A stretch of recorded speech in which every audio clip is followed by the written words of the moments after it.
years, you know who I'm talking about. Our great friend, our great senator, who's really a spectacular man. And also for Mike Lee, who really pressed it very hard. So Orrin Hatch and Mike Lee. And the people of Utah really appreciate what I did for them. Hundreds and hundreds of miles of park that they'll be able to now use as opposed to not. And so I was surprised at Mitt Romney, but I just hope he's going to be a team player. And if he's a team player, that'll be great. I will say this. If he fought really hard against President Obama, like he does against me, he would have won the election. Does that make sense to you? If he fought the way he fights me, I'm telling you, he would have won the election. But I think he's going to end up being a team player. I think he agrees with many of the things that we've done and many of the things that we have in mind, and we'll see what happens. Mr. President, Yeah, go ahead, Afghanistan. in Afghanistan, you have won ISIS in Syria, but in Afghanistan, Taliban is gaining ground. And you mentioned India about it. What role do you want India to play? Well, I think India should be involved in Afghanistan. I mean, I'll give you an example. You can talk about our generals. I gave our generals all the money they wanted. They didn't do such a great job in Afghanistan. They've been fighting in Afghanistan for 19 years. General Mattis thanked me profusely for getting him $700 billion. He couldn't believe it. General Mattis thanked me even more the following year when I got him $716 billion. He couldn't believe it because our military was depleted. Now we're rebuilding our military. We're getting, in fact, Pat was very responsible for a lot of the orders for the new F-35 fighter jets and F-18s and all of the things we're doing, including ships and missiles and everything. But General Mattis was so thrilled. But what's he done for me? How has he done in Afghanistan? Not too good. Not too good. I'm not happy with what he's done in Afghanistan, and I shouldn't be happy. But he was very happy. He was very thankful when I got him $700 billion, and then the following year, $716 billion. So, I mean, I wish him well. I hope he does well. But as you know, President Obama fired him, and essentially so did I. I want results. So India's goals to be more security related, or? We're going to do something that's right. We are talking to the Taliban. We're talking to a lot of different people. But here's the thing, because you mentioned India. India is there. Russia is there. Russia used to be the Soviet Union. Afghanistan made it Russia because they went bankrupt fighting in Afghanistan, Russia. So you take a look at other countries. Pakistan is there. They should be fighting. But Russia should be fighting. The reason Russia was in Afghanistan was because terrorists were going into Russia. They were right to be there. The problem is it was a tough fight. And literally they went bankrupt. They went into being called Russia again as opposed to the Soviet Union. You know, a lot of these places you're reading about now are no longer part of Russia because of Afghanistan. But why isn't Russia there? Why isn't India there? Why isn't Pakistan there? Why are we there and we're 6,000 miles away? But I don't mind. We want to help our people. We want to help other nations. You do have terrorists, mostly Taliban, but ISIS. I mean, I'll give you an example. So Taliban is our enemy. ISIS is our enemy. We have an area that I brought up with our generals 4 or 5 weeks ago where Taliban is here, ISIS is here, and they're fighting each other. I said, why don't you let them fight? Why are we getting in the middle of it? I said, let them fight. They're both our enemies. Let them fight. Sir, we want to do it. They go in and they end up fighting both of them. It's the craziest thing I've ever seen. I think I would have been a good general, but who knows? But you know what? These are two enemies that are fighting against each other, and we end up going in and fighting. And what are we doing? But I say this, India, great relationship with Prime Minister Modi. He's a great gentleman and a great man, and he's done a fantastic job. He's brought the country together.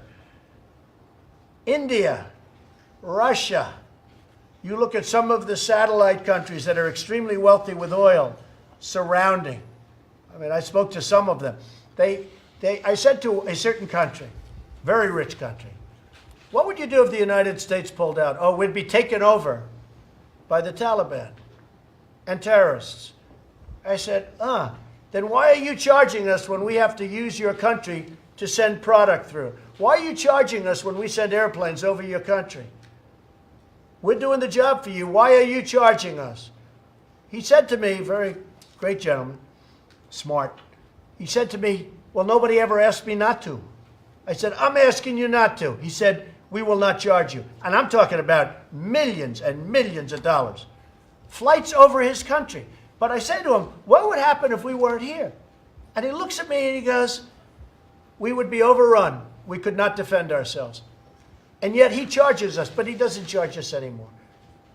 Okay, yeah, please, Mr. Jeff. President, you used the word slowly when you were describing withdrawal from I Syria. never said fast or slow. What's your timetable? When do you want troops to be out? I don't know, somebody said 4 months, but I didn't say that either.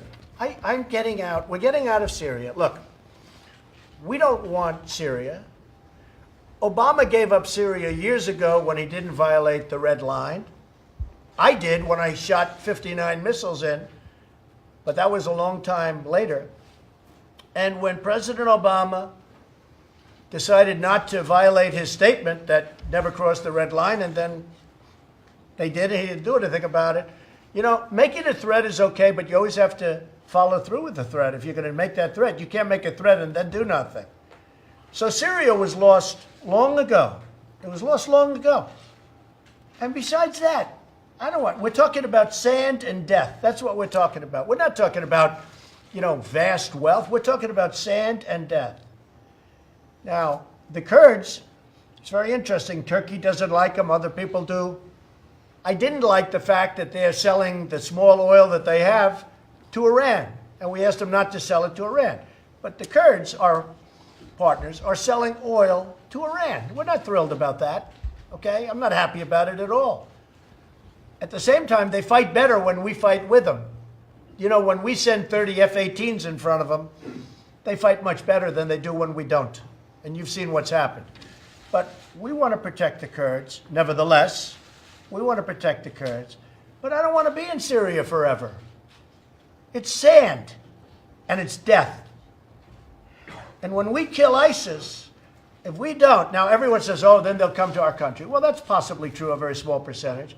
But you know where else they're going? To Iran, who hates ISIS more than we do. They're going to Russia, who hates ISIS more than we do.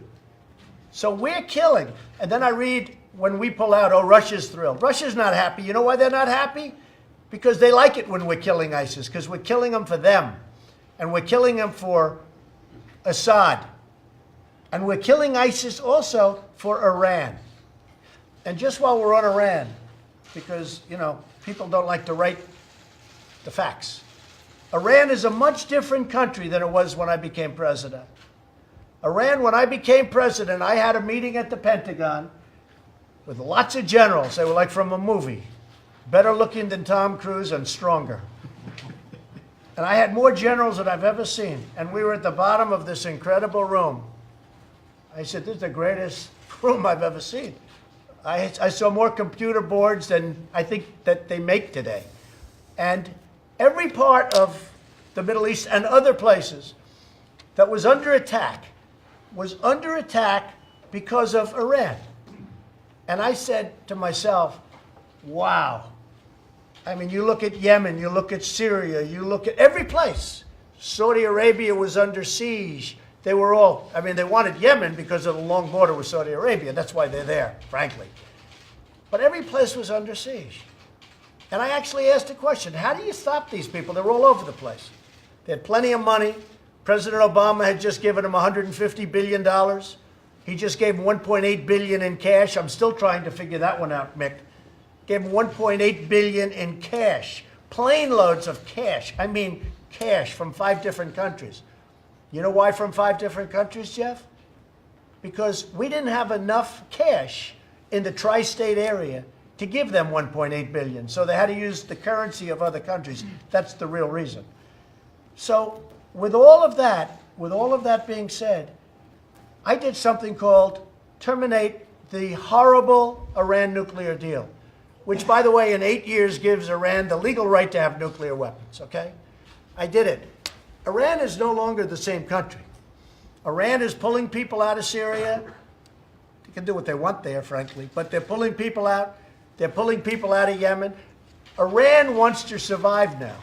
Iran was a power in the Middle East. They were going to take over the whole Middle East. They were going to take over everything. That was what they wanted to do, and destroy Israel while they're at it. Iran is a much different country right now. They're having riots every week in every city, bigger than they've ever had before. Their currency is under siege, thanks to us. A lot of bad things are happening. When we do all of the things that we've done monetarily to Iran, Iran is in trouble. And you know what? I'd love to negotiate with Iran. They're not ready yet, I don't think. But they will be. But Iran is a much different country right now, Jeff, than it was when I took over. When I took over 2 years ago, Iran was going to take over the Middle East and who knows what, and they were going to have all the nuclear weapons they wanted in a very short period of time because of that stupid deal. When I terminated that deal and then did what I had to do, Iran is a much different country today than it was 19 months ago. That I can tell you. You just say on the timetable for withdrawing troops. Do you think it's? I think it's just over a period of time. But we're withdrawing, but we're hitting them. We're hitting them very hard. When I met with the generals in Iraq, I said to a couple of the generals, I said, "Why didn't you do this before?" He said, "Sir, our commanders were telling us what to do." I said, "Well, don't you tell them?" "No, sir, we take orders." And they do. You know, they're great soldiers. They listen. I do it differently. I sat around, and after a few minutes, they loosened up, and they said, "This is what we should do." But we were supposed to be out of Syria many years ago. If you remember, we went to Syria for some spot hits. And that was 5 years ago. And we never left. I don't want to be in Syria. I go to Walter Reed Hospital. And I see soldiers that are so badly injured and hurt. I don't want that. I don't want it. And I want to rebuild our country. And I want to spend money on our military without depleting it every day. I want to spend money on our country. And that's what's happening. And our military is getting really strong. I could tell you stories when I first got here about our military that I don't even want to talk about. I don't even want to talk about. And one of the things I've told the secretary and other people, we do these reports on our military. Some IG goes over there, who mostly appointed by President Obama, but we'll have ours too. And he goes over there, and they do a report telling every single thing that's happening, and they release it to the public. What kind of stuff is this? We're fighting wars, and they're doing reports and releasing it to the public. Now, the public means the enemy. The enemy reads those reports. They study every line of it. Those reports should be private reports. Let them do a report. But they should be private reports and be locked up, and if a member of Congress wants to see it, he can go in and read it. But for these reports, criticizing every single thing, and even in some cases saying good, perhaps. But for these reports to be leased, to give it out, essentially, forget about the given out to the enemy, is insane. And I don't want it to happen anymore, Mr. Secretary. You understand that. We'll look at the reports. Nobody more critical of, hey, it's not my fault. I didn't put us there. But we're getting out, and we're getting out smart, and we're winning. We're winning, okay? But just to answer your question, over a period of time, I never said I'm getting out tomorrow. I said we're pulling our soldiers out, and they will be pulled back in Syria, and that we're getting out of Syria. Yeah, absolutely. But we're getting out very powerfully. Yes, ma'am. President, would you accept anything less than $2.5 billion? No, not 2.5. No, we're asking for 5.6. And, you know, somebody said 2.5. No, look, this is national security we're talking about. You know, just like we talk about the military, just like we're talking about Syria or Afghanistan or all these different places. I mean, we spend in Afghanistan more in 1 month than what we're talking about for the wall. Think of that, okay? That's another way. We spend in Afghanistan more money than most countries spend, except a few. Okay, it's ridiculous. What I'm talking about is the $5.6 billion that the House approved. And I have to tell you, the House was very impressive. They stepped up, and they went in, and they approved. And I'm not holding Nancy to this, but she said, you'll never get the Republicans to vote for it. I never saw anything so beautiful in my life. That spurred them on. The spirit they had.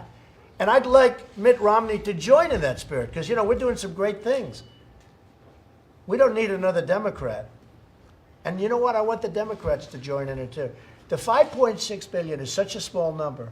Literally, it's a month. It's 1 month in Afghanistan. And we're talking about national security. This isn't just a border. This is national security. This is health and wellness. This is everything. So does that mean nothing below 5.6 Well, billion? we're gonna see. Look, let's see. Maybe they have an idea. And I talk also DACA, but I just think that we're better off waiting for the Supreme Court. If the Supreme Court rules that President Obama was wrong, which they should, because by the way, if he was right, then I've been given tremendous power. Can you imagine me having that power? Wouldn't that be scary? Right? No, if President Obama is allowed to do what he did on DACA, then I'm allowed to do whatever I want to do on things that, you know, probably a president, as he said, probably a president doesn't have the right to do. How long do you think the government is going to stay partially shut down? Could be a long time, and it could be quickly. Could be a long time. It's too important a subject to walk away from. I was here on Christmas evening. I was all by myself in the White House. It's a big, big house, except for all the guys out on the lawn with machine guns, nicest machine guns ever. I was waving to them. I never saw so many guys with machine guns in my life. Secret Service and military, these are great people. And they don't play games. They don't like wave. They don't even smile. But I was there all alone with the machine gunners, and I felt very safe, Ben, I have to tell you. They're great people, and there are a lot of them. But I was hoping that maybe somebody would come back and negotiate. But they didn't do that. And that's okay. Look, this is really something that should be bipartisan. And we'll see if it is. I hope it is. I hope it is. Okay? Mr. President, are you willing to keep the government shut down until the Supreme Court rules on DACA? No, because I think Supreme Court, no, I think this should be settled. By the way, if the Supreme Court would do a great favor to this country, if they would say the president should not have done that, we will settle this whole thing, including really a big immigration policy, not just border security, which is very important. Because we would do something with DACA. A lot of the Republicans, most Republicans, are fine with some deal on DACA. DACA is okay. These are people that have been in the country a long time. In many cases, they don't even speak the language of the country from which their parents came. So how are you viewing this meeting later this afternoon? Is this, you mentioned Border Patrol coming in. Is this an education campaign? All this a this is to negotiation? tell Are you issuing demands to Chuck and Nancy and some others from ICE and from Border Patrol, and also from some local law enforcement, how bad it is, how dangerous it is, and why we need a wall. But they know that. Look, when they say the wall's immoral, well then you got to do something about the Vatican, because the Vatican has the biggest wall of them all. The wall is immoral. Look at all of the countries that have walls, and they work 100%. It's never going to change. A wall is a wall. The others just, I mean, we could have all the drones flying over the people last night as they tried to rush the border. The only thing that stopped them was the wall. If we have drones up there, it's wonderful. We'll get nice pictures. Well, 5.6 is a small amount compared to the problem. How long are you going? It was never 25. By the way, you know, a lot of people thought it was 25 billion, and that was for overall homeland security. That was for much more than the wall. The wall was a piece of that. So, you know, a lot of people said he should have taken the 25 billion. Well, that covered a lot more territory than the wall. How long are you willing to keep the government shut down then in order to get? As long as it takes. I mean, look, I'm prepared. I think the people of the country think I'm right. I think the people of this country think I'm right. Again, I could have done nothing. I could have had a lot easier presidency by doing nothing. But I'm here. I want to do it right. And I'm not only talking here. I'm talking about Middle East problems and other problems and North Korea problems. Can I just ask Mr. Romney, too, why do you think he'll eventually become a team player? And do you I don't know that he will. I hope he expect does. to be challenged from within the Republican Party? I don't see it. I think I have the highest rating in the history of, I was just looking at that poll. Yeah, I think, I mean, I don't know why, but they like me. They say I'm the most popular president in the history of the Republican Party. You see the same polls as I do. A number that is hard to believe considering I never get fair press or good press. How do I have these numbers and I get bad press? Because people see the job we're doing. People see the gasoline is way down. And the reason it's way down is because I called up some of the OPEC people. I say, don't do it. You know, if you look back a few months, gasoline was at $83 a barrel. That was going to be bad. And it was going to 100, and some people were saying 125, Rick. And I made calls. I say, you better let that gasoline flow. And they did. And now it's down to 44. And I put out a social media statement yesterday. I said, do you think it's luck that happened? It's not luck. It's not luck. I called up certain people and I said, let that damn oil and gasoline, you let it flow, the oil. It was going up to $125. If that would have happened, then you would have had a recession, depression, like we've had in the past when that happened. These are numbers that Senator Romney's aware of. Why do you think he's going to come around and become a team player? I don't know if he's going to become a team player. I hope he does. If he does, I think it's going to be better for him. I think people are very upset with what he did. He hasn't even gotten to office yet. He hasn't even gotten to office. And he was very happy when I endorsed him. So, you know, I don't know what changed, other than we've succeeded in many of the things that I said we were going to do. And let me tell you, we're succeeding in others. We're really succeeding in things that people thought were impossible to do. So I think that Mitt Romney hopefully will be a team player. And if he's not, that's okay too. Look, I handle it. I mean, I just got rid of, I wouldn't say that. They say they retired. They say that Bob Corker retired. They say that Jeff Flake, wonderful guy. I never even met him and he's hitting me. He was going to tell people how to win in 2020 because 2016 can't. He wrote a book about it. Didn't work out too well, that book, because we won in 2016 because we didn't want to wait till 2020. So Jeff Flake is now selling real estate or whatever he's doing. He'll probably go to work for CNN. That's my prediction. Bob Corker, unfortunately, you know, had a good relationship. Then he thought he was going to get some publicity for himself, and his ratings tubed, where he couldn't have come in fourth in the primary. He was going to be a senator. Bob Corker was going to be a senator for another 20 years. And then for some reason he hit me because he thought it was going to be good publicity. It didn't work out too well.